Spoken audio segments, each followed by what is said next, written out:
जय हिंद साथियों, स्वागत है आप सभी का शाइन वाईटी क्लासेस में। हिंदी शॉर्ट हैंड की प्रैक्टिस डिक्टेशन 100 शब्द प्रति मिनट गति से डिक्टेशन 5 सेकंड में शुरू होगी। स्टार्ट। भारत की अर्थव्यवस्था आज तेजी से बढ़ती दिख रही है, तो ऐसा आर्थिक नीतियों के कारण संभव हो पाया है विराम। मगर इसके साथ ही कुछ चुनौतियां भी हैं विराम।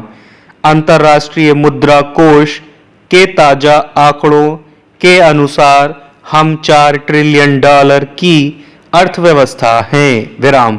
आज भारत जापान से बड़ी अर्थव्यवस्था बन गया है विराम।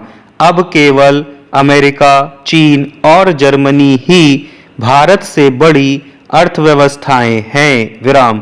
नीति आयोग का मानना है कि यदि हम अपनी आर्थिक योजनाएं सोच विचार कर बनाते रहें तो अगले 2.5-3 साल के भीतर हम तीसरी सबसे बड़ी अर्थव्यवस्था बन जाएंगे विराम। देश की अर्थव्यवस्था को इस मुकाम तक पहुंचाने में विगत वर्षों में किए आर्थिक सुधारों की बड़ी भूमिका रही है विराम। वर्ष 1991 में देश को भुगतान संतुलन संकट का सामना करना पड़ रहा था, तब मुद्रा कोष से सहायता लेनी पड़ी विराम। इस दौरान आर्थिक सुधार प्रारंभ किए गए विराम। इन सुधारों का उद्देश्य अर्थव्यवस्था के विभिन्न क्षेत्रों जैसे उद्योग, व्यापार, वित्त और विदेश निवेश में सरकारी हस्तक्षेप एवं विनियमन को कम करना था विराम। इन सुधारों में लाइसेंस और परमिट कोटा प्रणाली को समाप्त करना भी शामिल था, जो निजी कंपनियों के प्रवेश एवं विस्तार को प्रतिबंधित करती थी विराम। उदारीकरण की इन नीतियों से भारत को उच्च विकास दर प्राप्त करने और वैश्विक अर्थव्यवस्था के साथ एकीकृत होने में मदद मिली विराम। सरकार के स्वामित्व या नियंत्रण में रहे सार्वजनिक उपक्रमों का भी निजीकरण किया गया विराम।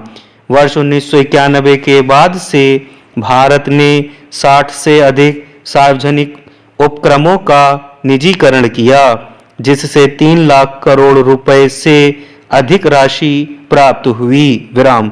भारत ने उदारीकरण को भी अपनाया, जिसका उद्देश्य विश्व अर्थव्यवस्था के साथ अपने खुलेपन और एकीकरण को बढ़ाना था विराम। देश में कोविड-19 महामारी और अर्थव्यवस्था पर इसके प्रभाव की दृष्टि से वर्ष 2020 में एक नई आर्थिक नीति की घोषणा की गई विराम। इस नीति में अर्थव्यवस्था के विभिन्न क्षेत्रों और खंडों को समर्थन प्रदान करने के लिए 20 लाख करोड़ रुपए के प्रोत्साहन पैकेज दिए गए, जो सकल घरेलू उत्पाद के 10% के बराबर थे विराम। इस नीति में कृषि, श्रम, शिक्षा, स्वास्थ्य, रक्षा, खनन, बिजली और कराधान जैसे क्षेत्रों में सुधारों की एक श्रृंखला भी शामिल की गई विराम। इस नीति का लक्ष्य भारत को महामारी के बाद विश्व में आत्मनिर्भर बनाना था विराम। आर्थिक सुधारों के अंतर्गत दिवाला एवं शोधन अक्षमता संहिता को लागू किया गया, जिसका उद्देश्य कारपोरेट देनदारों, वित्तीय ऋणदाताओं और परिचालन ऋणदाताओं के दिवाला एवं शोधन अक्षमता के मामलों को हल करने के लिए समयबद्ध एवं बाजार आधारित तंत्र प्रदान करना था विराम। इसी कड़ी में श्रम सुधार की दृष्टि से 4 संहिताएं बनाई गईं, जिनका उद्देश्य केंद्रीय श्रम कानूनों को 4 व्यापक श्रेणियों में समेकित एवं सरलीकृत करना था। इसके अंतर्गत वेतन औद्योगिक संबंध, सामाजिक सुरक्षा एवं व्यावसायिक सुरक्षा और स्वास्थ्य से जुड़े प्रावधानों को सम्मिलित किया गया। विराम।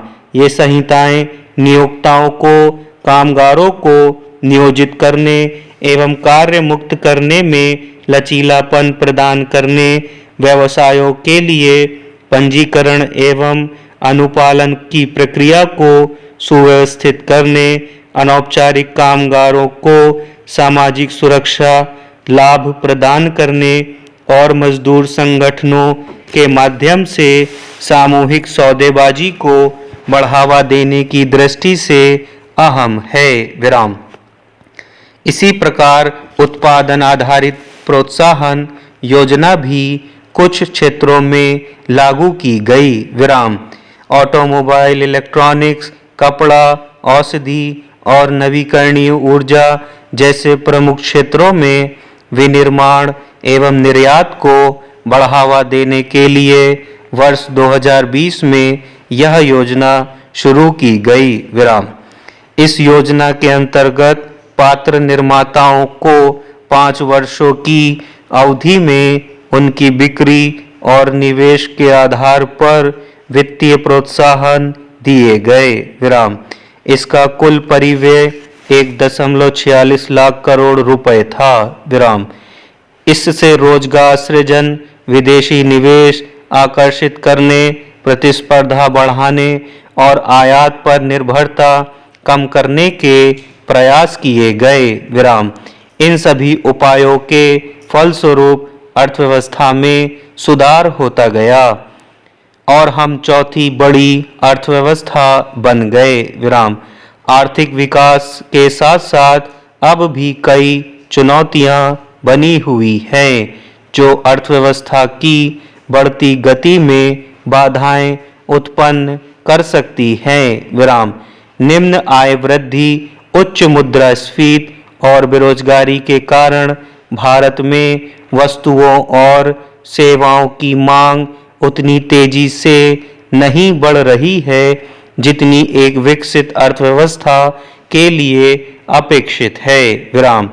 इससे अर्थव्यवस्था में उपभोग और निवेश का स्तर भी प्रभावित हुआ, जिससे सरकार के राजस्व में उल्लेखनीय वृद्धि नहीं हो सकी। विराम। तीव्र आर्थिक विकास के बावजूद ग्रामीण और शहरी दोनों क्षेत्रों में बेरोजगारी आज भी एक गंभीर समस्या है। विराम। कोविड-19 महामारी के कारण बंद हुए व्यवसाय अभी तक पूरी तरह संभल नहीं पाए हैं, जिससे रोजगार का स्तर सुधर नहीं पाया है। विराम। Centre for monitoring Indian economy की ओर से जारी आंकड़ों के अनुसार जून 2024 में भारत की बेरोजगारी दर 9.2% रही, जो मई 2024 में 7% से अधिक है। विराम। अप्रैल 2025 में 15 से 29 वर्ष की आयु के युवाओं के लिए समय स्थिति पर बेरोजगारी दर 10.2% थी। विराम। देश में सड़क, रेलवे, बंदरगाह, बिजली, पानी और स्वच्छता जैसी पर्याप्त अवसंरचना का भी अभाव है, जिससे तेज आर्थिक विकास और प्रतिस्पर्धा प्रभावित होती है। विराम। विश्व बैंक के अनुसार भारत का अवसंरचनात्मक अंतराल लगभग 1.5 ट्रिलियन डॉलर होने का अनुमान है। विराम। कमजोर अवसंरचना लोगों के जीवन की गुणवत्ता और स्वास्थ्य को भी प्रभावित करती है। ग्रामीण क्षेत्रों में इसका अधिक प्रभाव पड़ता है। विराम। भुगतान संतुलन का बिगड़ना भी बड़ी समस्या है। विराम। चालू खाता लगातार घाटे से जूझ रहा है। विराम। यह हमारे आयात निर्यात से अधिक है, जिसके कारण यह समस्या है। विराम। बढ़ती अर्थव्यवस्था के साथ प्रति व्यक्ति आय देखना भी महत्वपूर्ण है। विराम। भारत ने जापान को पीछे छोड़कर चौथी अर्थव्यवस्था का दर्जा हासिल किया लेकिन प्रति व्यक्ति आय की दृष्टि से अभी भी हम पीछे ही हैं विराम। भारत की प्रति व्यक्ति वार्षिक आय 2.44 लाख रुपए है विराम, जबकि जापान की प्रति व्यक्ति आय 28.81 लाख रुपए और अमेरिका 75.64 रुपए के साथ सर्वोच्च स्थान पर है विराम।